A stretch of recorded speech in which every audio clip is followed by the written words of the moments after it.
একেবারে 2 নম্বর উপর 23 নম্বর আয়াতে আমার আল্লাহর ঘোষণা, একেবারে চমৎকার কথা, পরিষ্কার ভাষায় আমি আপনাদের অল্প সময়ে যতটুকু টাইম আমি পাবো অসুবিধা নাই, আলোচনা নামানো যাবে।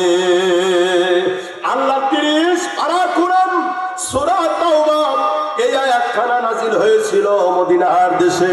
2 নম্বর উপর 23 নম্বর আয়াত 10 নম্বর পারার ভিতরে আমার আল্লাহ বলেন, ইয়া আইয়ুহাল্লাযীনা আমানু লা তাত্তাখিযু।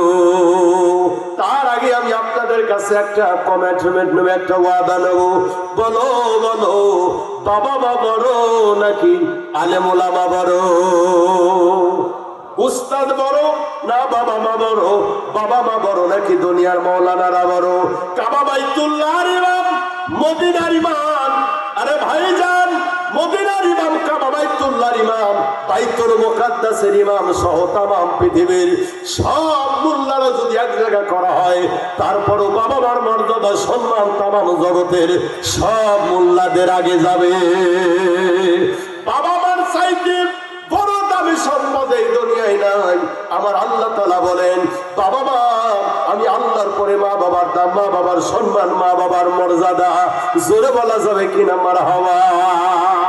কোন পৃথিবীর মধ্যে আমার জনপুরি পীর সাহেব হুজুর কেবলা একদিন আমারে বললেন, বাংলাদেশ থেকে ওনার আম্মা জান যখন ইন্তেকাল করেন ভারতে, শাহ সুফি ইলিয়াস সিদ্দিকী আল কুরাইশি আওলাদে রাসূল আল কুরাইশি, আল্লাহ ওনার স্ত্রীকে গত বছর আগে ওনাকে দুনিয়া থেকে বিদায় নিল। হুজুর কেবলা বাংলাদেশে এসে বললেন, মা বাবার একটা দোয়ার পাওয়ার আমি নিজের জিন্দেগিতে নিজের চর্ম চোখে এই নিঃস্নয়নে আমার আল্লাহ দেখাইছে, বলেন মারহাবা। তামাম পৃথিবীর মানুষ যদি তোমার জন্য দোয়া করে না, আর মা বাবা যদি ওই ছেলের জন্য যদি বদদোয়া করে, তামাম পৃথিবীর মোল্লারা দোয়া করে লাভ নাই। তামাম পৃথিবীর মানুষের দোয়া বাতিল হয়ে একটা মায়ের হাতের বদদোয়া আল্লাহর দরবারে কবুল হবে। আর তামাম পৃথিবীর মানুষ যদি তোমার জন্য বদদোয়া করে, আর মা বাবা যদি হাত তুলে আল্লাহর কাছে তোমার জন্য যদি দোয়া করে, আমার আল্লাহ বলেন তামাম পৃথিবীর মানুষের বদদোয়ায় কোনো কাজ হবে না। তামাম পৃথিবীর মানুষের বদদোয়া বাতিল হয়ে মা বাবার হাতখানা আল্লাহর আরশে মুআল্লায় কবুল হয়ে যায়। এইবার বলেন, মা বাবা বড় নাকি উস্তাদ আলেম ওলামা বড়? মা বাবা বড়। আল্লাহর পরে মা বাবার দাম, মা বাবার সম্মান, মা বাবার তাজিম জোরে বলেন মারহাবা। আরে আল্লাহর পরে যে মা বাবার দাম, যে মা বাবার সম্মান, যে মা বাবার তাজিম, এই যে আয়াতখানা খুঁজে পাওয়া গেল, আমার কেন যেন মনে হলো এই আলোচনাটা করলে একটু ভালো লাগবে। আমার আল্লাহ কয়, আমি আল্লাহ, আল্লাহর পরে যে মা বাবার দাম, মা বাবার সম্মান, আমি ওই আল্লাহ তোমাদের বলে দিলাম, ইয়া আইয়ুহাল্লাযীনা আমানু লা তাত্তাখিযু আবাআকুম। আল্লাহু আকবার বলেন। আবাকুম ওয়া ইখওয়ানাকুম আউলিয়া। আমার আল্লাহ বলেন, আমি আল্লাহর পরে যে মা বাবার দাম, মা বাবার সম্মান, মা বাবার মর্যাদা, আমি ওই আল্লাহ আমার বলে দিলাম, আমি আল্লাহর পরে তোমাদের মা বাবা, তোমার মায়ের পেটের আপন ভাইকে আপন মনে কইরো না, বন্ধু বানায় না। আল্লাহ কোন কি কথা না, চমৎকার ভাষায় আমার আল্লাহ বলেন, লা তাত্তাখিযু আবাআকুম। আমি আল্লাহ বলে দিলাম, আবাআকুম তোমার জন্মদাতা মা বাবাকে মানা যাবে না। খবরদার, আমি আল্লাহ বলে দিলাম রে, তোমার মা বাবাকে বন্ধু বানায় না। ওই ইখওয়ানাকুম আউলিয়া, তোমার মায়ের পেটের আপন ভাইকে বন্ধু বানায় না, আপন মনে কইরো না, তাদেরকে আপন মনে করা যাবে না। আল্লাহরে বললাম, আল্লাহ কেন মা বাবাকে মানা যাবে না, কেন নিজের মায়ের পেটের আপন ভাই বোনকে মানা যাবে না? আল্লাহ এই কারণে মা বাবা মানা যাবে না, ভাই বোন মানা যাবে না।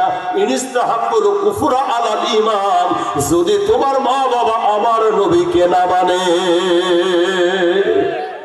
আরে তোমার মা বাবা আমার নবীর বিরুদ্ধে যদি চলে যায়, তোমার মা বাবা তোমার মায়ের পেটের আপন ভাই যদি আমার নবীর বিরুদ্ধে যদি বর্ণনা দেয়, নবীর বিরুদ্ধে চলে যায়, আমি আল্লাহ বলে দিলাম লা তাত্তাখিযু আবাআকুম ওয়া ইখওয়ানাকুম আউলিয়া, খবরদার তাদেরকে বন্ধু বানায়ো না, তাদেরকে আপন মনে কইরো না। কেন? যদি তারা আমার নবীকে না মানে। এইবার বলো বলো, বাবা মা বড় নাকি নবী বড়? আমার বাবার জায়গায় আমি বাবার মানি রে, হাজার বার কোটি বার। জন্মদাতা বাবা যদি আমার নবীকে না মানে, ওই জন্মদাতা মা বাবাকে মানতে আমি নারাজ। কারণ বাবার চাইতে আমার নবী বড়। আর আমল বড় নাকি ঈমান বড়? ইবাদতের দাম বেশি না আমার নবীর দাম বেশি? আল্লাহর জান্নাতে যাওয়া ভালো কথা, জান্নাতের দাম বেশি না আমার নবীর দাম বেশি? মা বাবা বড় নাকি আমার আল্লাহ কয় নবী বড়? জোরে বলেন না মারহাবা। তাই নাকি? যেরকম প্রজেক্টর 12টা লাগাইছেন মহিলারা দেবী টিভি দেখার উঠবেন, কথা কন না কেন? হ্যাঁ, আসেন একটু মা বোনেরা দক্ষিণ পাশে বইছেন যারা, একটু চাপি টাপে বসেন, একেবারে সুন্দর হবে কথার আওয়াজ যাতে আমাদের বাজে না আসে, কথা কন না কেন? চাপি চাপে বসেন। আমার পরেও দেন, অসুবিধা নাই, কামলা দিবে রাইছি, মজুরি যদি কম দেন, খাওয়াটা কম দেন না। আমি মালদাপাড়া শাহালম টাহা যখন আইসি হাতের ভিতরে, এই মালের ঘোষণা না দিলেও টাহা ফেরত যাবি না, এগুলো পরে দেবো, কথা কন না। মালদাপাড়া শাহালম বার জন্য 1000 টাকা দিছে, দোয়া মা বাবার জন্য দোয়া চাই ভাইজান, দোয়া খুশি হবে, কারণ রাত এখন শেষ হইতেছে না, ফজরে আজান পর্যন্ত। আমার দেশের এক লোক ওই নারকেল বেশ করে গেছে, ছোট তো কেউ নেয় না, তো নারকেল এলাকায় বেচার কায়দা আমার কাছে আছে। পাশে এক আমলা ও কইতেছে দেখি বেচে তো, জনগণের কইতেছে নারকেল না, নারকেলের খুলি বড় আছে। কই তাই নাকি? যদি খুলি বড় না পান, রিটার্ন টাকা দিয়ে, টাকা নারকেল দিয়ে রিটার্ন টাকা দিয়ে যাবেন। লোকজন দুয়ারে নারকেল নিয়ে চলে গেছে। আমার এলাকায় এক কিছু বেশি ফেললাম, এত বেলা হয়ে গেল, কয় আমার কায়দা দর। আমার এলাকায় আসেন ভাইজান, একেবারে পাকা আম, অসুবিধা নাই, আমের আটি বড় আছে, কথা কন না কে? সব জায়গায় কায়দা খাটানো। আমি কয়েকদিন আগে ওই বগুড়ার যমুনা নদীর পার থেকে জালসা করে শহরের দিকে আসতেছি, রাত তখন 12টা বাজে। রাস্তা 3 জায়গা ভুল করছি, এক জায়গায় এসে 3টে রাস্তা, কোনো লোক নাই, জোর নাই। বিপদে পড়ে বললাম যে এখন রাস্তা না চিনে গেলে আজকে সারা রাতেও বাড়ি যাওয়া হবে না, একটা বাড়িওয়ালারে অন্তত জিজ্ঞাসা করা দরকার। কেবলই বাড়ির কাছে যা গাড়িতে থামাইছি, টিনের বেড়া তো, কেবলই কইছি ভাইজান বাড়ি থেকে বাঁচান নাকি, একটু ওঠেন। ওই লোকটা যে বাড়িওয়ালা, ওয়ারেন্টের আসামি, তা আমার জানা ছিল না। পুলিশের ভয়তে 1 সপ্তাহ বাড়ি নাই, ওই দিনই বাড়ি আইছে। তা ঘরের বউ কইছে 12টার আগে আইসো না, পুলিশ আনাগোনা করে, 12টার পরে তুমি বাড়িতে আইসো। এই মনে করে লোকটা 1 সপ্তাহ পরে রাত 12টার পরে পুলিশের বাড়িতে বাড়ি এসে কেবলই শুনছে। আর আমি যাই আর ঠিক তার 20-30 মিনিট পরে রাস্তা বলে লোকটারে ডাক দিছি। যখনই ডাক দিছি, খালি ওই দিক থেকে একটা আওয়াজ হলো যে কি যেন পাড়া দৌড় দিল। উনি মনে করছে আমার মালাকুল মউত চলে আইছে। বউ কইছে যা করণে আছে ওই অবস্থায় দৌড় দেওয়ার, পিছনে তাকাবার সময় নেই, কথা কন না কে? লাস্টে যখন দৌড় দিছে, একেবারে মনে হয় কাজে কুচি কিছু বাতায় ছিঁড়েও গেছে। শেষ পর্যন্ত কয়েকটা বাড়িওয়ালা রানা করে বের হয়ে আইছে। আমি বললাম গাড়ির হেডলাইট তাড়াতাড়ি জ্বালা, মোল্লার টুপি দেখলেও তো লাঠির বাড়ি থেকে বাঁচা যাবে। শেষ পর্যন্ত কয়েকজন এসে আপনারা খান, আমরা বললে ভাই আমরা পুলিশ টুলিশ না, বলে আপনাদের কোন আইকেল জ্ঞানী নেই, ওয়াজ করে খান। এই লোকটা ওয়ারেন্টের আসামি। আমি বললাম যে আমি কি জানি রাখছি নাকি?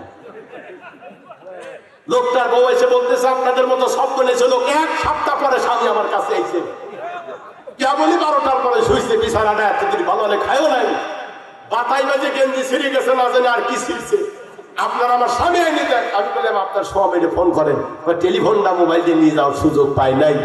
লোকটা যে ভয় পেয়েছে তাতে মনে হয় যে আজকে 2 সপ্তাহ পরে আর পাবো না, কথা কন্যা করে। মাথার চাইতে চুল যদি বেশি মোটা হয়, এটার চিরুনি দেওয়া যায় না। আরে ভাইজান, আল্লাহর হাবিবের ব্যাপারে আমার আল্লাহ বলেন, এই পৃথিবীর ভবের দুনিয়ায় মা বাবা বলো যাই বলো না কেন, যদি আমার নবী না মানে তাদেরকে মানা যাবে। আরে মা বাবার চাইতে এই পৃথিবীর ভাবার দুনিয়ায় আপনার আগেই বলেছেন কোরআন হাদিসের দলিলে মা বাবা বড় নাকি উস্তাদ আলেম ওলামা বড়? আরে আলেম ওলামার চাইতে মা বাবা বড়। আল্লাহর পরে মা বাবার দাম, মা বাবার তাজিম ভরণ পোষণ করার দায়িত্ব এবং ক্ষমতা আমার আল্লাহ দিয়েছেন। কিন্তু আমার আল্লাহ কোরআনে বলেন ওই মা বাবাকেই মানা যাবে না, নিজের মায়ের পেটের আপন ভাইকে মানা যাবে না, বোনকে মানা যাবে না। কেন? কারণ তারা যদি আমার নবীকে না মানে। আরে ভাইজান, মা বাবাকে মানা যাবে না যদি আমার নবী না মানে। যদি নবী না মানলে জন্মদাতা মা বাবা বাতিল করা হয় না, মানা যায়। তাহলে বাংলাদেশের যে সমস্ত সিটার বাটপার মোল্লাগুলো নবীর বিরুদ্ধে স্লোগান দিয়ে যারা মাঠ গরম করে যারা বাজার নষ্ট করে, এখন বরং ওই সমস্ত মোল্লাদের তালে তালে যারা লাসে, এদেরকে কয় তালাক দোয়া লাগবে। আরে ভাই যারা আছেন, দেরি করবেন না। সাহাবী রাসূলের কাছে মুসলমান হয়ে গেল, কিন্তু বাবা এখনো মুসলমান হয় নাই। বাবা কাফেরের দলে, ছেলে চলে গেল নবীর দলে। আমার নবীর জীবনের প্রথম ইসলাম প্রচারের নমুনা। কারণ আমার নবী ইসলাম প্রচার করে গোপনে গোপনে, ছেলেরা মুসলমান হয়ে যায়, কিন্তু জন্মদাতা বাবা জানে।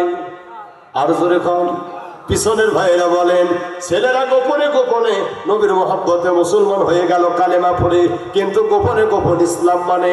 জন্মদাতা বাবা মা জানে না ছেলে আমার নবীর দলে চলে গেছে। ছেলে নবীর দলে, বাবা কাফেরের দলে। এইবার দেখেন যুদ্ধের ময়দানে আমার নবী যুদ্ধের ময়দানে চলে গেল। বদরের যুদ্ধ, উহুদের যুদ্ধ, খন্দকের যুদ্ধ, ও আবার হুনাইনের জন্য মুতার যুদ্ধ। আপনারা আমার যুদ্ধের ময়দানে সাহাবীরা যুদ্ধ করবে, আল্লাহর হাবিবের পক্ষের দল দাঁড়ায়া গেল, কাফেরদের দলগুলো দাঁড়ায়া গেল। কিন্তু ছেলে গেল নবীর দলে, বাবা চলে গেছে কাফেরের দলে, ভাই চলে গেল কাফেরের দলে, ছোট ভাই আছে নবীর দলে। যুদ্ধ হয়েছে কারবালার ময়দানে, যুদ্ধ হয়েছে বদরে, যুদ্ধ হয়েছে হুনাইনে, যুদ্ধ হয়েছে মুতার যুদ্ধে, যুদ্ধ হয়েছে আপনার খন্দকে, যুদ্ধ হয়ে গেল ওহুদে। কিন্তু যুদ্ধ করেছে কারা? একজন ছেলে তার বাবার বিরুদ্ধে তরবারি ধরেছে, বাবা ধরেছে ছেলের বিরুদ্ধে। ছেলে চলে গেল নবীর দলে, বাবা কাফেরের দলে। আবার কারো বাবা নবীর দলে, ছেলে চলে গেল কাফেরের দলে। যুদ্ধের ময়দানে বিশাল পালুর মাঠ, একদিকে নবী দাঁড়ায়া আর একদিকে কাফেরেরা দাঁড়ায়া, মাঝখানে ছেলে দাঁড়ায়। কয় নবী গো, কার বিরুদ্ধে যুদ্ধের তরবারি ধরবো? কয় কেন? কয় রাসূলুল্লাহ, আপনার হাতে আমি মুসলমান হয়েছে, আপনার নামে জীবন কুরবানি করে দিয়েছি, কিন্তু কার বিরুদ্ধে যুদ্ধ করব? নিজের জন্মদাতা বাবা কাফেরের দলে দাঁড়ায়া দেখতে পাওয়া যায়। যেরকম আল্লাহু আকবার। ইয়া রাসূলুল্লাহ, ইয়া হাবিবাল্লাহ, নবী গো, আমি যুদ্ধ করব কার বিরুদ্ধে? তরবারি ধরব। আমি আপনার জীবন উৎসর্গ করে দিয়েছি আপনার কদমে, কিন্তু আমার তরবারি চলবে কার বিরুদ্ধে? নবী জন্মদাতা বাবা আবু জেহেলের পাশে দাঁড়ায়া, নিজের বড় ভাই দাঁড়ায়া, নিজের মা দাঁড়ায়া কাফেরের দলে, নিজের বোন দাঁড়ায়া কাফেরের দলে। আমি তরবারি চালাবো কেমন করে? নবী আল্লাহর হাবিবকে এখন তুমি গবেষণা করো, তুমি কোন দলে, তুমি কোন দলে, তুমি কোন দলে? বাবা মার দলে নাকি নবীর দলে? এইবার বলো বলো, বাবা মা বড় নাকি নবী বড়? মারহাবা বলবেন না? ছেলে দাঁড়িয়ে বলে ইয়া রাসূলুল্লাহ, ইয়া হাবিবাল্লাহ, নবী গো, নিজের জন্মদাতা বাবা কাফেরের দলে দাঁড়ায় তরবারি ধরেছে। নবী আমি আপনার কাছে গোপনে মুসলমান হয়েছি, বাবা জানে না, কিন্তু যুদ্ধের ময়দানে ধরা পড়ে গেলাম রে। এখন ইয়া রাসূলুল্লাহ সামনাসামনি মোকাবেলা হবে, আমি কোন দলে যাব? তুমি নবীর দলে না রাসূলের দলে, বাবার দলে? আল্লাহর হাবিব বললেন লা ইউমিনু আহাদুকুম হাত্তা আকুনু হাব্বা ইলাইহি মিন ওয়ালিদিহি ওয়া ওয়ালাদিহি ওয়ান নাসি আজমাইন। জোরে বলেন না মারহাবা। আরে সাহাবী, আমি রাসূলুল্লাহ তোমার সামনে দাঁড়ায়া আমি নবী বলে গেলাম রে, তোমার মা বাবা চাচা চাচি বেটা বেটি ঘরের বউ তামাম জগতের চাইতে তোমার জীবনের চাইতে যে পর্যন্ত নবী আপন বানাইতে না পারবা সে পর্যন্ত মুমিন হওয়া যায় না, ইমানদার হওয়া যায় না। তামাম জিন্দেগীর সব আমল করার আগে আমার নবীর মহব্বতের ইমানের দাম আল্লাহর পাল্লায় বেশি হয়ে যায়। আব্বারে এখন তুমি দাঁড়ায় বলো, বাবার চাইতে নবীর ভালোবাসা যদি তোমার অন্তরে কমে যায় তাহলে আমার দলে থেকে লাভ নাই, কাফের দলে চলে যাও, কারণ তুমি ইমানদার না। সাহাবী লাভ দিয়ে বলে, ইয়া রাসূলুল্লাহ, কি এর মা বাবা, কিসের মা বাবা, আত্মীয় স্বজন, ঘরের বউ ছাগল ফলের পরোয়া করি না গো নবী। যুদ্ধের ময়দানে জীবন দেব, যৌবন দেব, তাম পৃথিবীর মানুষকে কতল করবো, জন্মদাতা বাবাও যদি আমার নবীর বিরুদ্ধে তরবারি ধরে। আল্লাহু আকবার বলেন, নারায়ে তাকবীর। ইয়া রাসূলুল্লাহ, অসুবিধা নেই, তামাম জগতের সবার চাইতে আমার জীবনের চাইতে আপনারে বেশি ভালোবাসি। যুদ্ধের ময়দানে আব্বাও যদি সামনে পড়ে গেল নবী খাতির করবো না। যুদ্ধের ময়দানে চলে গেল, দুই দলের যুদ্ধ হয়, ছেলের সামনে বাবা পড়ে গেছে, বাবার সামনে ছেলে পড়ে গেল, দুইজনের হাতে তরবারি নিয়ে দাঁড়ায়া এইবার ছেলে মারামারি করে তরবারি গুলো চালায়, বাবার গর্দান পর্যন্ত তরবারি চলে গেল। মারহাবা বলে, বাবা ডাকতে বলে, কলিজার টুকরা বেটারা, আমি তোমার জন্মদাতা বাবা, যুদ্ধের ময়দানে মুহাম্মদের দলে নাম লেখাইছো, ভালো কথা, আমি তোমার জন্মদাতা বাবা বলে যাই রে, এই যুদ্ধের ময়দানে বাবার মাথা কাটিও না, আজকের মতো একটু বিদায় করে আমারে পালাবার সুযোগ দিয়ে দাও, আমি তোমার জন্মদাতা বাবা, তোমার কি মায়া লাগে না? যুদ্ধের ময়দানে নিজের বাবারে মাথা কাটিও না, পালিয়ে যাবার সুযোগ করে দাও। এইবার ছেলে দাঁড়ায় কয়, আব্বা, আমি তোমার মতো বাবারে বাবার জায়গায় হাজারবার কোটিবার মানি গো আব্বা, কিন্তু আমার নবীর বিরুদ্ধে যারা তরবারি ধরবে বাবা দেখার কোনো টাইম নাই, বাবা দেখার কোনো সময় নাই। আরে জন্মদাতা বাবা, ভালো করে শোনো, আজকে যুদ্ধের ময়দানে আমার নবীর বিরুদ্ধে যারা তরবারি ধরবে সবাই সমান, সবাই সমান, বাবা বলে পরিচয় দিয়ে লাভ নাই। আজকে যদি তোমারে আমি পালায়া যাওয়ার সুযোগ করে দেই তাহলে মদিনার কামলিওয়ালার সামনে মুখ দেখাইতে পারবো না। জোরে বলেন না মারহাবা। ওই আমার মনে জল্পনা কল্পনা বাবা, যাবই আমি সোনার মদিনা, বলো যাবই আমি। ওই আমার মনে জল্পনা কল্পনা বাবা, যাবই আমি সোনার মদিনা, ও যাবই আমি সোনার মদিনা, বলো যাবই আমি না বাবা, বাবা গো, যাবই আমি সোনার মদিনা। জোরে বলেন মারহাবা। আরে জন্মদাতা বাবা, যুদ্ধের ময়দানে যদি তোমার পালায় যেতে দেই তাহলে আমার মতো আন্তর্জাতিক নাম করা মুনাফিক আর কেউ হবে না। আমি নবীর সামনে মুনাফিক হয়ে যাব আব্বা, এইবারের মতো আর খাতির করা যাবে না। ছেলের হাতে তরবারি খানা নিয়ে যুদ্ধের ময়দানে জন্মদাতা বাবাকে একেবারে চুলের মুষ্টি ধরে একটা গর্দানে কোপ লাগাইছে, দেহ একদিকে মাথা আর একদিকে পড়ে যায়। জোরে বলেন আল্লাহু আকবার। শ্রেষ্ঠ নবী দিলেন তোরে তরায়া নিতে রোজে হাসরে, পথ না ভুলি তাই তো দিলে পাক কোরআনের বাণী খোদা, তোমার মেহের বাণী খোদা, তোমার মেহের বাণী। কষ্ট লাগতেছে মনে হয় আপনাদের, বেশি তো বিরক্ত হইতেছেন না? দুই সাইডে কি খাতা বালি দেবো? ওয়াজ এখনো শুরু হয় নাই, কেবল ভূমিকা চলতেছে। যেরকম মারহাবা। আরে ভাইজান, একদিকে মাথা পড়ে গেল আর একদিকে দেহ পড়ে গেল, রক্তগুলো দরদর করে পড়ে যায়। সাহাবীটা যুদ্ধের ময়দান থেকে রক্ত মাখা তরবারি নিয়ে আসতেছে, মানুষ কাফেরদের মারে, অনাত্মীয় মারে, কিন্তু সাহাবী যারে কতল করে তরবারি লাল করেছে, এটা পৃথিবীর কোনো মানুষের রক্ত না, জন্মদাতা বাবার রক্ত লেগে আছে। ইয়া রাসূলুল্লাহ, ইয়া হাবিবাল্লাহ, নবী গো, যুদ্ধের ময়দানে যে সাহাবী মানের জোর দিয়া নিজের জন্মদাতা বাবা হুজুরের তরবারি।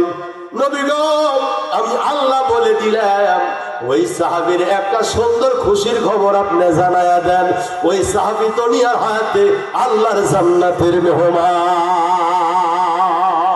নারায়ে তাকবীর, নারায়ে রিসালাত, জোরে বলেন মারহাবা।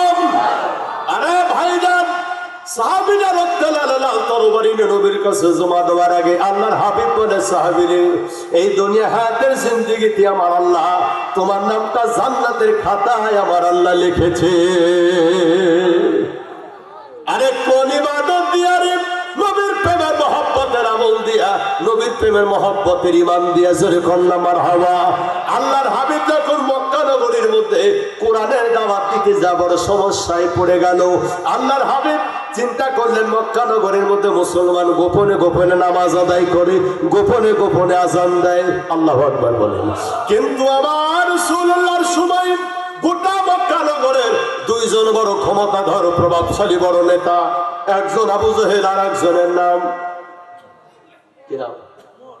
ওমর। মারহাবা খান। আমাদের এই নামগুলি একেবারে মুখে না আসলেও বর্তমানে আমাদের মাহফিল গুলাতে মোটামুটি দুই সাইডে নায়ক নায়কের নাম যে বক্তারাও জানে না তা কিন্তু একেবারে কম না। কথা কন না কে?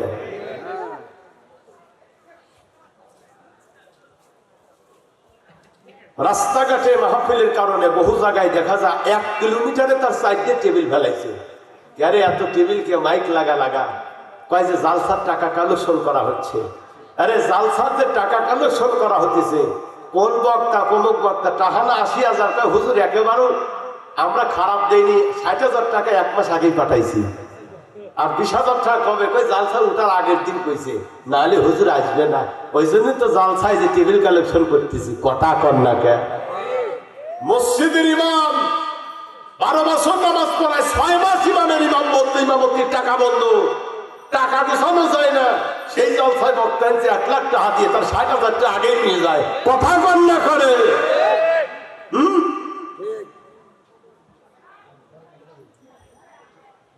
কষ্ট লাগতেছে আপনাদের? 1 লাখ কেন, 1 কোটি টাকা দিয়েও বক্তায় ওয়াজ করে যদি পরের দিন সভাপতির বাপ মরে যায়, ইমাম সাহেব যদি কয় আমি পড়াবো না, 80,000 টাকা 1 লাখ টাকা দিয়ে বক্তা আনছে, ওরে ডাক দেন আমি পড়ান, ওকে কোনোদিন আসবি? কথা কন না কেন? বক্তা কবি আমার টাকা ডেট যতক্ষণ, আমার মেয়াদ ততক্ষণ। এখন আপনার বাপ বলে কি আপনি বলে দেখার টাইম নাই। কথা কন না কেন? আরে ভাইজান, গোটা কাফেরদের মধ্যে গোটা মক্কা নগরীতে আমার রাসূলুল্লাহর সময়ে বড় প্রভাব ছিল 2 জন ব্যক্তির। তার নাম হলো একজন আবু জেহেল আর একজন ওমর। আবু জেহেল বললেন, ওমর রে, মক্কা নগরীর মধ্যে মুহাম্মাদের মাথা যে আমার কাছে এনে দিতে পারবে, একজন পালোয়ান কি মক্কা নগরে পাওয়া যাবে না? আমি 100 আলুর দেব, প্রয়োজনে সুন্দরী রমণীর সাথে তার বিয়ের ব্যবস্থা করে দেব। সর্বপ্রথম আখেরি কামলিওয়ালা নবীর মাথা কাটার বাইনা যার হাতে কন্টাক্ট হয়েছিল, তরবারি নিয়ে দাঁড়িয়ে গেল, তার নাম হলো ওমর, তার নাম হলো ওমর। আবু জেহেল বলে, ওমর আমার বিশ্বাস তুমি পারবা, মক্কা নগরীর মতো তোমার মতো সাহসী পালোয়ান আর 2 জনের একজনও পাওয়া যায় না।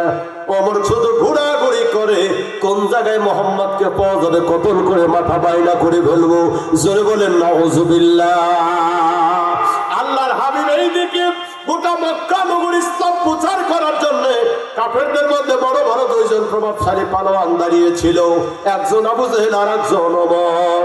আমার নবী কাবা বাইতুল্লাহ ওই কাবা ঘরের দরজা ধরে আল্লাহর হাবিব 2 হাত তুলে আল্লাহর কাছে দোয়া করলেন, আল্লাহ আমি তোমার মাহবুব, আমি তোমার কামলিওয়ালা। ইয়া রাসূলুল্লাহ, নবী গো হাত উঠিয়েছেন, বলেন আপনার হাতের দোয়া আল্লাহর দরবারে কবুল হবে, অসুবিধা নাই, টেনশন করবেন না। আল্লাহর হাবিব বললেন, মাবুদ এই মক্কা নগরের মধ্যে 2 জন বড় বড় কাফেরদের বড় বড় পালোয়ান নেতা আছে, একজন আবু জেহেল আর একজন ওমর। আমি মদিনার কামলিওয়ালা চাই, 2 জনের যে কোনো একজন যদি আমি নবীর কাছে ইসলাম গ্রহণ করে ইসলামে ঢুকে যায়, গোটা দুনিয়া ইসলামের বিজয় ডঙ্কা বেজে যাবে। আরে আমার মাবুদ, দয়া করে 2 জনের যে কোনো একজনকে দয়া করে আপনি ইসলামের মধ্যে কবুল করে নেন। আমার আল্লাহ নাই নবী গো নবী তুলেছেন, দোয়া কবুল হয়ে গেল নবী। তবে আমি আবু জেহেলকে আপনার দরবারে পাঠাবো না, কারণ একটা বড় পাকা বেদব। আমি ওমরকে আপনার দরবারে কবুল করে নিলাম। মারহাবা কর। আমার আল্লাহ কয় আবু জেহেলকে বাদ দিয়ে দেন, ওমরকে আমার বড় পছন্দ হয়ে গেছে নবী গো। ওমর আপনার দরবারে মুসলমান হবে, আপনি প্রস্তুত থাকেন। আল্লাহর হাবিব বলার খুশির খবরে সাহাবীরা, আমার ওমর আমার দরবারে এসে কালেমা গ্রহণ করে নিবেন। আবু বকর, ওমর, উসমান দাঁড়ায় কয় নবী গো সম্ভব ব্যাপার, কারণ পৃথিবীর সব যুগে মুসলমান হবে মানা যায়, ওমরের মতো এত বড় রাগান্বিত মানুষ, এক জবানের মানুষ, এর মতো মানুষ মুসলমান হবে মেনে নেওয়ার মতো অসম্ভব ব্যাপার। আল্লাহর হাবিব কয় টেনশন করিও না, ওমর মুসলমান হবে খুব তাড়াতাড়ি। আবু বকর, আলী দাঁড়িয়ে কয় ইয়া রাসূলুল্লাহ, ওমর যদি মুসলমান হয় নবী, গোটা মুসলমানের ঈদের দিন হবে, ঈদের আনন্দ হবে, কারণ ওমরের মতো মানুষ আমাদের বড় প্রয়োজন। আল্লাহু আকবার। কোরআনের ধাক্কা লেগে আর ওমরের মন চলে গেল আমার নবীর দিকে। ওমর এখন নবীর দরবারে দৌড়ায়। হেদায়েতের মালিক মানুষ না, হেদায়েতের মালিক আমার আল্লাহ। জোরে বলেন কে? মারহাবা বলেন। ওখান থেকে চাবি ঘুরে দিয়েছি। ওমরের মন কোরআনের ধাক্কা লেগে নবীর দিকে ঘুরে এসে কি যেন কাজ করে আমি নিজেও জানি না। খালি মদিনা, মদিনার কামলিওয়ালার কথা জপে আমার গলার মধ্যে দড়ি লাগাও আর গরু ছাগলের মতো টেনে টেনে নিয়ে যাও। ওমরে, তোমার মতো সম্মানী মানুষ আমার নবীর দরবারে যাইবা, আল্লাহর হাবিব তোমার জন্য অপেক্ষায় ইন্তজার, কিন্তু গলার মধ্যে দড়ি লাগাবো কেন? ওমর কয় আমি ভুলি নাই রে আবু বকর, আমি ছিলাম গরু রাখাল, আমি ছিলাম ছাগলের রাখাল, আজ আমি কামলিওয়ালা নবীর দরবারে যাব, আমার চাইতে বড় পশু আর দুনিয়ায় নাই। আমার গলার মধ্যে দড়ি লাগাও, আমার হাওয়া গড়ি দিয়া গরু ছাগলের মতো টেনে টেনে নিয়ে যাও, কারণ আমার গলায় যদি দড়ি দেখে, আমার মতো পশুর গলায় যদি দড়ি দেখে, কামলিওয়ালা নবীর দুয়ার খুলে যাবে। আসলে ওমর আসো আমার নবীর দরবারে, ওমর চলে গেল রাসূলুল্লাহর দরবারে। ওমর যাওয়ার পরে আমার নবীর দুয়ারখানা খুলে গেল, আল্লাহর হাবিব দাঁড়ায়া গেল। ওমর আমার নবীর কদম মুবারক সুমা লাগাবে। আল্লাহর হাবিব কয় ওমর আয় আয়, এই জায়গায় না, তোমার জায়গা রহমাতাল লিল আলামিনের বুকে। আয় রে ওমর আয়। আরে আমার আব্বু, আমি নবীর হাতে কালেমা পড়ো, কালেমা খানা পড়ায়া দিয়া আল্লাহর হাবিব কয় কেমন কেমন লাগে? বলে তামাম জগতের শান্তি এখন আমার অন্তরে পাওয়া যায়। ইমানের পাওয়ার আছে না নাই? জোরে বলেন। ইমানের মর্যাদা, ইমানের সম্মান কত রে? কেমন কেমন লাগে রে আপু? ওমর কয় বড় শান্তি লাগে, এত বড় শান্তি দুনিয়ায় কোনোদিন এই বয়সে আমি পাই নাই নবী। আল্লাহর হাবিব বলে ওমরে কালেমা পড়াই দিলে, মুসলমান বানাই দিলাম ওমর। ওমর এইবার তরবারি খানা নবীর হাতে দিয়ে কয় নবী গো আপনার হাতে তরবারি দিলাম, যে তরবারি নিয়ে বহু বছর আপনারে খুঁজেছি, পাহাড়ে পর্বতে, পাহাড়ের কিনারায়, গাছের কিনারায় কতল করে দেব, ওই তরবারি নবী আপনার হাতে দিয়ে দিলাম। আমি রাসূলুল্লাহর সামনে মাথা নত করে দিলাম। আজকে রাসূল নিজ হাতে তরবারি দিয়া আমার মতো পশুটারে জবাই করে দেন। নারায়ে তাকবীর। আপনি আমারে কুরবানি করে দেন নবী আল্লাহ। আল্লাহর হাবিবের হাতে তরবারি ওমর মাথা নত করে দিলে, কুরবানি করে দেওয়া মানে ইসলামের তলে কুরবানি করেন। আল্লাহর হাবিব বলে বললেন না না, যে তরবারি আমার মাথা কাটার জন্য বাইনা করেছিলে, আজকে তোমার তরবারি তোমার হাতে দিয়ে দিলাম গো ওমর, এই তরবারি খানা নিয়ে চলে যাও।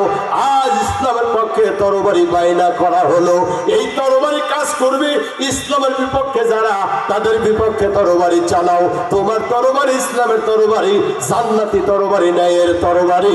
জোরে বলেন না মারহাবা।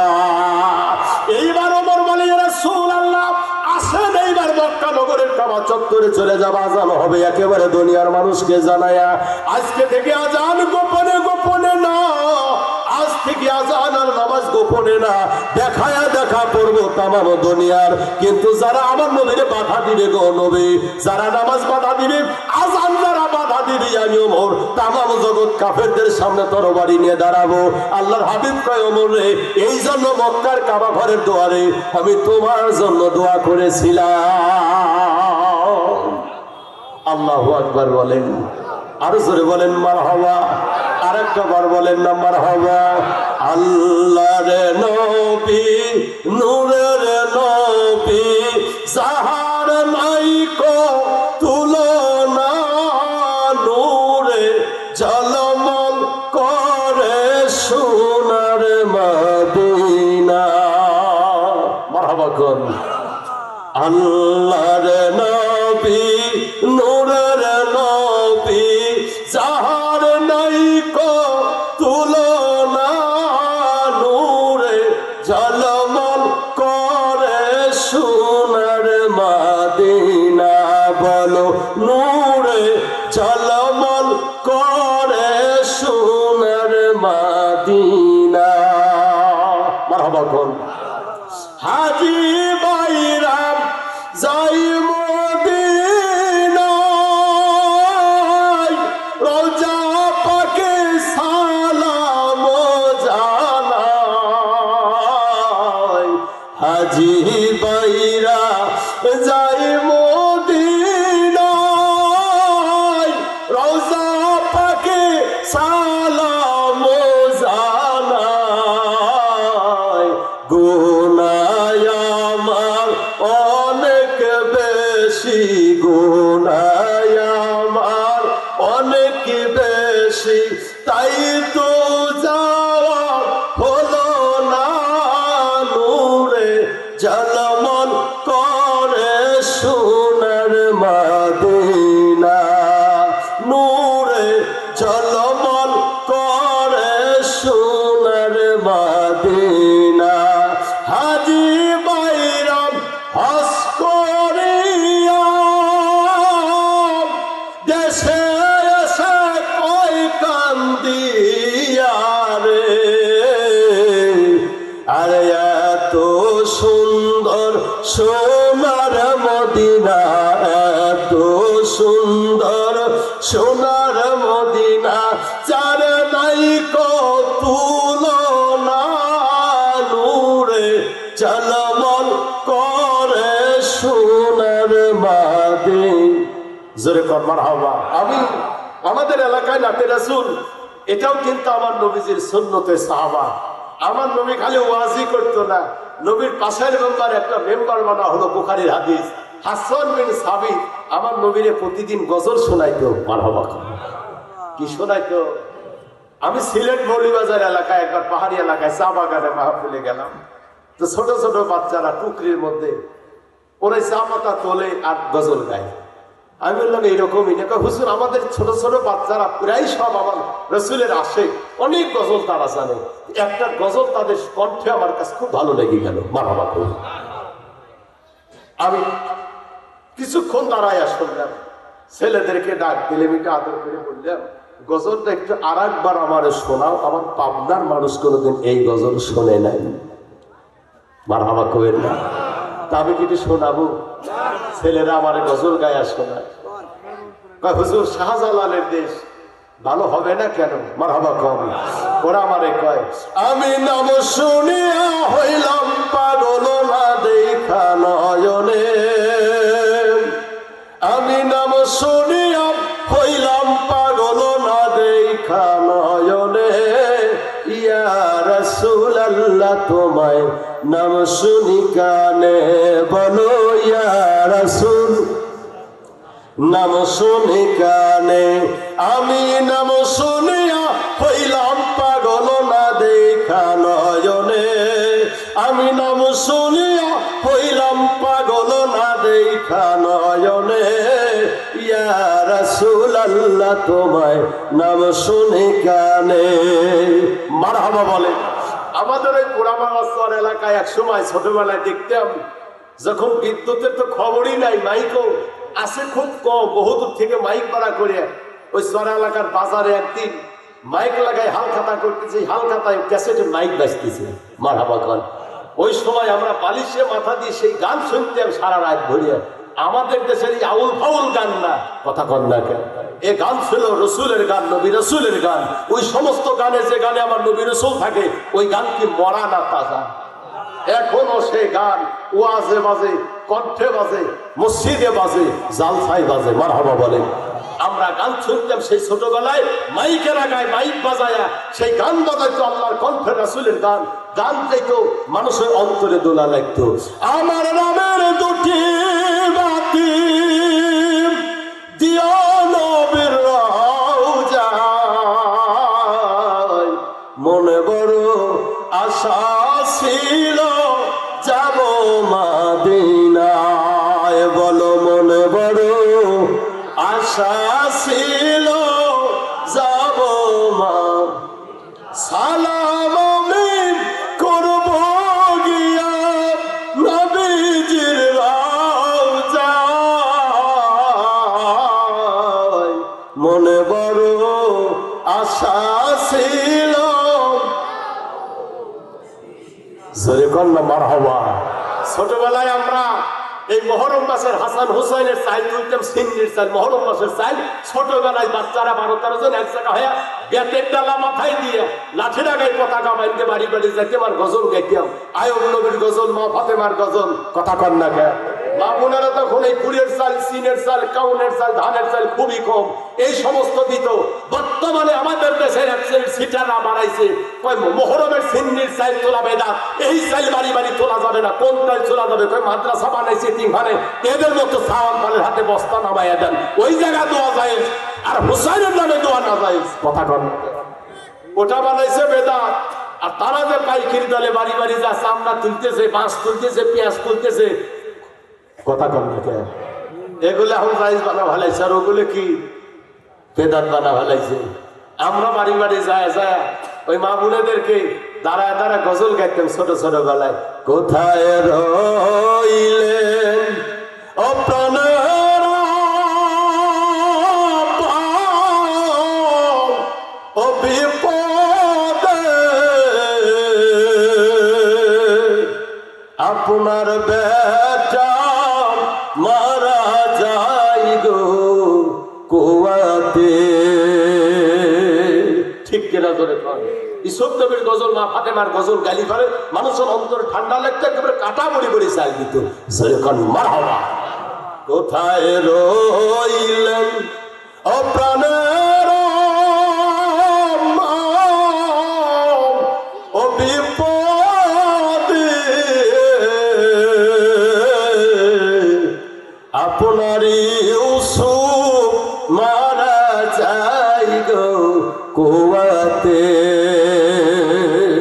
কুয়ায় পড়ে ও কান্দাই ইউসুফ, হায় রে হায়, ও মরণ বেলা না দেখিলাম বাপ মা। যেরকম আল্লাহু আকবার। আরে ভাই জানলাম বাচ্চারা নাম ওয়াইজা কোনো শুরু হয় নাই, কেবল ভূমিকার অর্ধেকে আসলেন। এক জায়গা ওয়াজ করবে যায় দেখলাম 2 সাল পর রাস্তা দিয়ে ঘুরতেছে। 1 ঘন্টা পরে যখনই ওয়াজ করে, কেবলই 1 ঘন্টা হয়ে গেছে, তখনই বলছি ওয়াজ কেবল শুরু করলাম। তো 2 সাল কয়, তাহলে এই হুজুরের তাবারক আমাদের কপালে জুটবে না, সব বাড়ি যাই। আরে ভাইজান, নবীজির হাতে মুসলমান হয়ে যাওয়ার পরে ওমর বাড়ি চলে গেল। ওমরের জন্মদাতা বাবার নাম হলো খাত্তাব। জোরে বলেন নাম কি? বাড়িতে যাবার পরে সর্বপ্রথম নাঙ্গা তরবারি কান্দের মধ্যে নিয়ে চলে গেল বাবার কাছে। চলে যাওয়ার পরে নিজের জন্মদাতা বাবা বারবার ওমরের উপরে রাগ করে আমার নবীরে গালি লাগায়। আরে আমার নিজের বাপ দাদার ধর্ম পূজা বাতিল করে মোহাম্মদের মতো পাগলের ধর্ম গ্রহণ করে বাপ দাদার ধর্মে তুমি সোনকালি দিলার ওমর, তোমার রসুলের উপর আল্লাহ আল্লাহ আমার নবীরে গালাগালি দেয়। ওমর দাঁড়িয়ে কয়, জন্মদাতা বাবা, আমার বাবারে তোমার মতো বাবার জায়গায় 1000 বার তোমারে আমি বাবা মানি, কিন্তু যত পারো আমারে মারো, যত পারে আমারে গালি দাও, তবে জন্মদাতা বাবারে কামলিওয়ালা নবীর যদি আর একবার গালি দাও, আজকের তরবারি দিয়ে তোমার মাথা আলাদা হয়ে যাবে। আমি ওমর বলে যাই রে, জন্মদাতা বাবা ওমরের বাবা খাত্তাব বারবার আমার নবীরে যখন গালি দেয়, ওমরের সহ্য হয় নাই, একটা তরবারি নিয়ে ওমরের জন্মদাতা বাবার গর্দানটা যখন একেবারে আলাদা করে দিল, একদিকে ওমরের বাবার মাথা আর একদিকে দেহ পড়ে যাওয়ার পরে রক্তগুলো দরদরাইয়া পড়ে যায়। আল্লাহর হাবিবের দুয়ারে রক্ত মাখা তরবারি নিয়ে ওমর দৌড় দিয়েছেন। আল্লাহ তাআলা বলে, ইয়া রাসূলুল্লাহ, ইমানের পরীক্ষায় আমার ওমর সর্বপ্রথম এ প্লাস গোল্ডেন, এর উপরও যা আছে সবই পেয়ে গেল। আল্লাহ তাআলা বলেন, ওমর আল্লাহর হাবিবের দুয়ারে দৌড়াও, আমি তোমার জন্য একটা ডিগ্রি নাজিল করে দিলাম। ওমর আজকে ইমানের পরীক্ষায় জন্মদাতা বাবার মাথা আলাদা করে নবীর দরবারে দৌড়াও। আল্লাহর হাবিব কয়, ওমর রে, তোমার কাজে খুশি হয়ে আমার আল্লাহ তোমার নামে একটা ডিগ্রি নাজিল করেছে। বলে, কিসের ডিগ্রি? কয়, আমার আল্লাহ দুনিয়ায় 10 জন মানুষের জান্নাতের সার্টিফিকেট পাঠায়া দিয়েছে, তার মধ্যে 2 নম্বরে আমার ওমরের নাম বড় করে লেখা। নারে তাকবীর, নারে রিসালাত। আরে ওমর নিজের জন্মদাতা বাবা, কলিজার টুকরা আপন বেটা তুমি, আমি নবীর মহব্বত অন্তরে নিয়ে বাবারে খাতির করো নাই রে ওমর। যদি কেউ আমার নবীরে গালি দেয়, সঙ্গে সঙ্গে কতল করো। বুখারীর হাদিসের মধ্যে এসে গেল, ওমরে নিজের জন্মদাতা বাবারে জবাই করেছো, আমার আল্লাহ তোমার 2 নম্বরের নাম জান্নাতের খাতায় লিখে দিল। মরার আগে জোরে বলবেন কি নাম? মারহাবা। কষ্ট লাগতেছে? আমি সামনে জায়গা তো আছে, আর পাঁচখান নদী পর্যন্ত ঠেকু। মারহাবা কর। আচ্ছা বলেন তো, আমার সভাপতি সাহেবের একটা সম্মান আছে না নাই? এত বড় জান্নাতি মাহফিলের সভাপতি, এবার বলেন আমরা কি সেই নবীর দলে এখন আছি না কিন্তু দল পাল্টাইছি? 2-4 জন মনে হয় দল বদল করছেন। আচ্ছা, কারা কারা নবীর দলে, কারা আবু জাহেলের দলে? যারা নবীর দলে, অনুরোধ করবে একটু কষ্ট দেবো, একেবারে আধা কেজি 250 গ্রাম করে একটু সামনের দিকে আসে। যারা আবু জাহেলের দলের লোক তারা না আসলেও চলবে, নবীর দলের লোক যেগুলো ওইগুলো আসেন। দেখলেই নড়াচড়া করলে বোঝা যাবে এগুলো নবীর দল, আর যেগুলো নড়াচড়া করবে না বসবো গুলো ওই দলের লোক। আসেন তো দেখি। লা ইলাহা ইল্লাল্লাহ,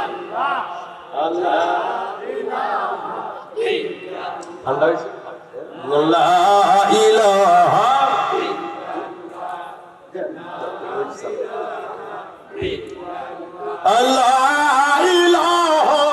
ইল্লাল্লাহ মুহাম্মাদুর রাসূলুল্লাহ। জোরে কোন মারহাবা, নারে তাকবীর, মারহাবা কোন। আমারে চা দিছিল, কিন্তু চা আলাদা করে গরম পানি খাইতেছি, কারণ চা এত লোক তাকায় থাকবে, চা খাবো, কার চোখের পাওয়ার কতটুকু, টয়লেট পায়খানা কলেরা লাগিয়ে কথা কন না কে? আপনাদের চোখ ওই রকম না, আপনাদের চোখ তো বরকতের চোখ। এটা ওলি আল্লাহর দেশ। এ দেশে এখন আল্লাহর ওলিদের নামে মাদ্রাসা চলে কি চলে না? আজকে আমার মতো রবিউল ইসলামের মতো বক্তা, থার্ড ক্লাস একটা বক্তা আজকে কথা বলতেছে এত মানুষের সামনে, এটাও কিন্তু ওলি আল্লাহর একটা খাস দয়া। কারণ নাকালিয়া বাতিনিয়া ইসলামিয়া দাখিল মাদ্রাসারও কিন্তু একটা উন্নয়ন কল্পের সাথে এই মাহফিলখানা একেবারে জড়িত। কথা বলেন না কেন? তা আমাদের মতো বক্তায় এত বড় মাহফিল পয়দা করছো কারা?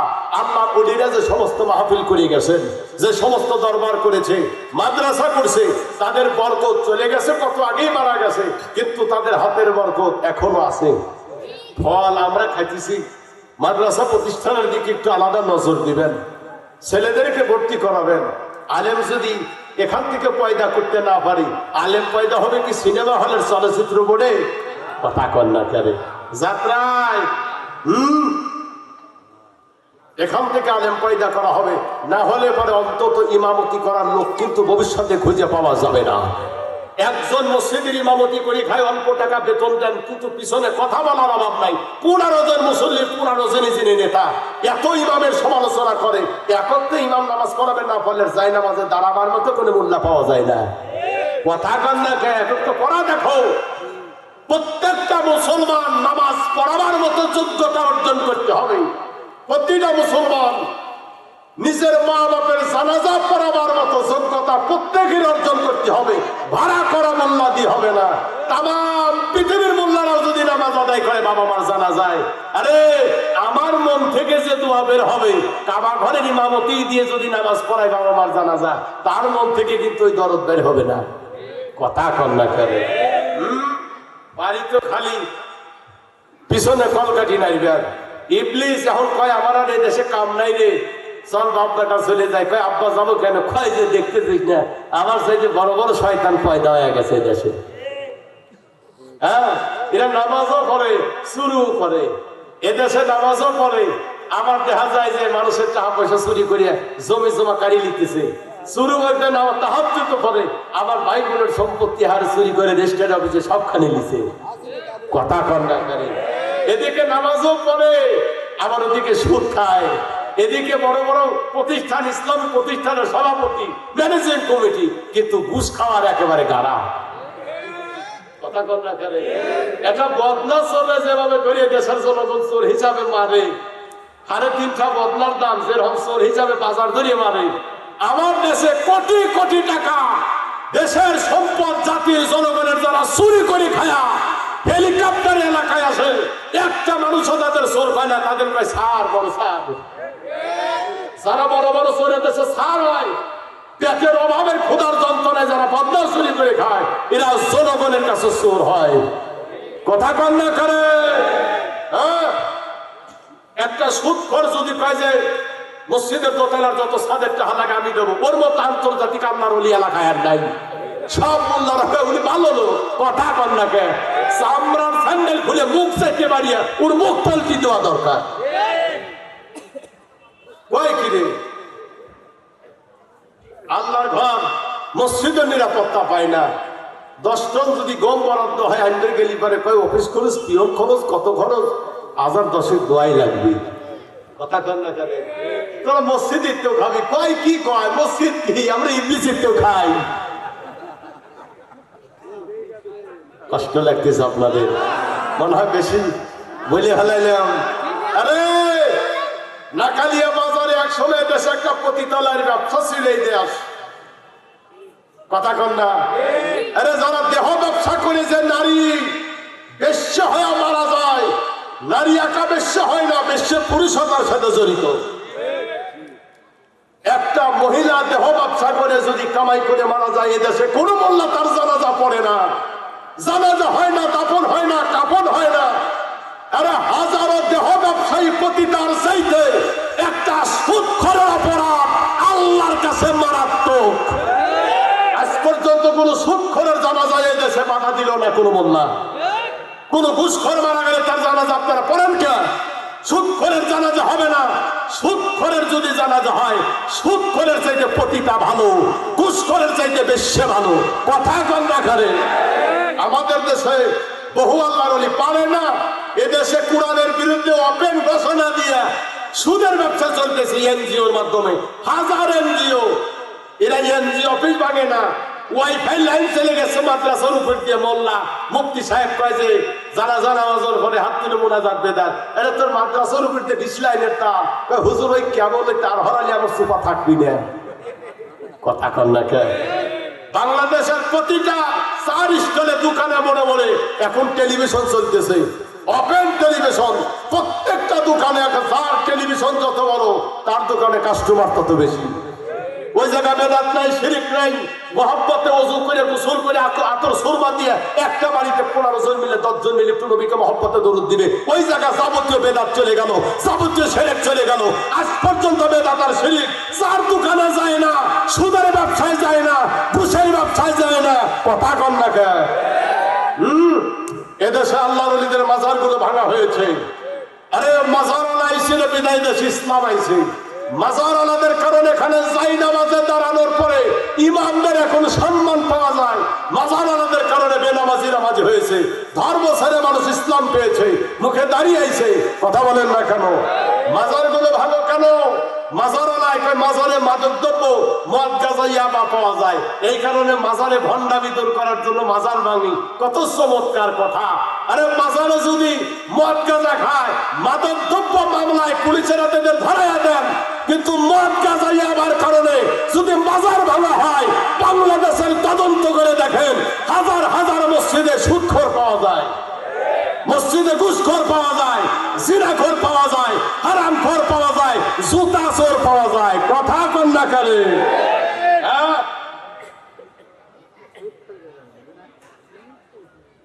ওই যে আমার ইমাম সাহেবের 700 আদামের জুতে মসজিদে চুরি করে নিয়ে গেছে। আমি আতাইকুল্লা কারি আহমদুল্লাহ হুজুরের ওখানে গেছিলাম একবার মাসিক মাহফিলে গত মাসের আগে। আমি জুতে জোরে দেখলাম লোকজনে হারে মোনাজাতের পরে তাবারুক নিয়ে সবাই চলে গেল। হুজুর আমারে বললে যে একটু দেখা করে যাও। সবাই যাওয়ার পরে কেবলই জুতা জোরে একেবারে পজিশন মতো নিয়ে আমি হুজুরের কাছে গেছি। সর্বোচ্চ 5 মিনিট কথা আসার পরে দেখি যে আমার চশমা নাই। সবাই চলে গেছে কিন্তু ও যায় নাই। ও বলে আমি ধান যখন মাটি পারলাম না, যে কটা মারছি শেষ পর্যন্ত আমি নিয়েই ছাড়বো। কথা কন না কেন? জুতে চোরের তো ধর্ম নাই, জুতে চোরের তো আর খানকা নাই, জুতি নিয়ে চলে গেছে। বাবার আমার এদেশে ইসলাম কায়েম করব, কোরআনের রাজ কায়েম হবে। আগে ওমরের মতো একটা কেশিয়ার বানা দেখান, ওমরের মতো একটা ন্যায় বিচারক বানান, ওমরের মতো সভাপতি বানান, ওমরের মতো সেক্রেটারি বানান, ওমরের মতো হক বাতিলের ন্যায় বিচারক নির্ণয়কারী একজন বিচারক দেশে পয়দা করেন। কথা কন না কেন? আপনি যদি যায়া শিয়ালের কাছে যে পরামর্শ নেন যে শিয়াল জাহান আমার মুরগিগুলো কেবল করে পালন করবে, একটু পরামর্শ দেন। শিয়াল একেবারে যথাযথ পরামর্শ দিয়ে সাহায্য সহযোগিতা আমাদের করবে। কথা কন না কেন? আল্লাহ ওলিদের মাজার এগুলো ভণ্ডামি মুক্ত করেন, তবে মাজার ভাঙে না। আরে মাজার আছে ইমাম বুখারীর, মাজার আছে খাজা গরিবে নওয়াজের, মাজার আছে কারামাত আলী জনপুরের। যাদের দাপটে দেশে ইসলাম পয়দা হয়েছে, তাম পৃথিবীতে ইসলামের আমানত আল্লাহর ওলিদের কাছে নিরাপদ। ঠিক কিনা জোরে বলেন? বাবার আমার এই বাংলাদেশে গরু কোরবানি করা হলে গরুর অপরাধে জবাই করা অপরাধে হিন্দু পিয়াদা উসির নাজিরদের ধরে নিয়ে মুসলমানকে গরুর বদলে হিন্দু মন্দিরে জবাই করে দিত। এটা সেই বাংলাদেশ। কথা কন না কেন? মুসলমানরা কোনোদিন নতুন জুতা পরিয়া হিন্দুদের বাড়ির সামনে দিয়ে যাইতে পারে নাই, নতুন জামা পরে যাইতে পারে নাই। যদি কোনো সময় কোনো মুসলমানের ছেলেকে মুসলমানি দেওয়া লাগে, মানে খাতনা গোপনে হাজামের সাথে কন্ট্যাক্ট করা লাগতো। কথা কন না কেন? সেই বাংলাদেশ আজকে লক্ষ কোটি কোটি গরু জবাই হয়, কোনো বাধা নাই, মামলা নাই, কোনো মুসলমান জবাই হয় না। কারণ এটা ওলি আল্লাহর অবদান। আজও বাংলাদেশে ওলি আল্লাহর নামে বাংলাদেশের আন্তর্জাতিক এয়ারপোর্ট শাহজালালের নামে, চট্টগ্রামের বিমানবন্দর আল্লাহর ওলি শাহমানত ছাড়া নামে, এই বাংলাদেশের রাজশাহী বিমানবন্দর আল্লাহর ওলি শাহ মকদুমের নামে, শাহজালাল, শাহপরান, শাহ মকদুম, শাহ আলী, শাহ মানব, মহসিন আউলিয়া, খান জাহান আলী, শাহ সুলতান, কারামাত আলী জনপুরি পুরোপুরান মুজাদ্দেদে জামানের কারণে এদেশের ইসলাম এসেছে। লক্ষ লক্ষ মাদ্রাসা, লক্ষ লক্ষ মসজিদ, খানকা দরবার, আজকে হাজারো হাজারো লক্ষ লক্ষ আলেমের রিজিকের দরজা খুলে গেল। ঠিক কিনা জোরে বলেন? এদেশে বলি আল্লাহর নামে রাষ্ট্র ফেরি আছে না নাই? শাহজালাল ফেরি, শাহপরান ফেরি, এনায়েতপুরি ফেরি, কারামাতের জনপুরি ফেরি, শাহমানত ফেরি। কথা কন না? ওলি আল্লাহর নামে দেশে নদী বন্দর, ওলি আল্লাহদের নামে দেশে বিমানবন্দর, ওলি আল্লাহ দেশের নামে স্কুল কলেজ প্রতিষ্ঠান, খানকা মাদ্রাসা, ওলি আল্লাহর নামে দেশের কত মাহফিল হয়, ওলি আল্লাহদের নাম তালিকা পাঠ্যপুস্তকে অন্তর্ভুক্ত করা হয়েছে। আজকে যারা ওলি আল্লাহ মানে না, এদের তদন্ত করে দেখেন, ওদের নামে দেশে একটা পায়খানাও পাওয়া যাবে না। কথা কন না? কষ্ট লাগতেছে আপনাদের? আসলে একটু মহব্বতে দরুদ শরীফ পড়ি। আল্লাহুম্মা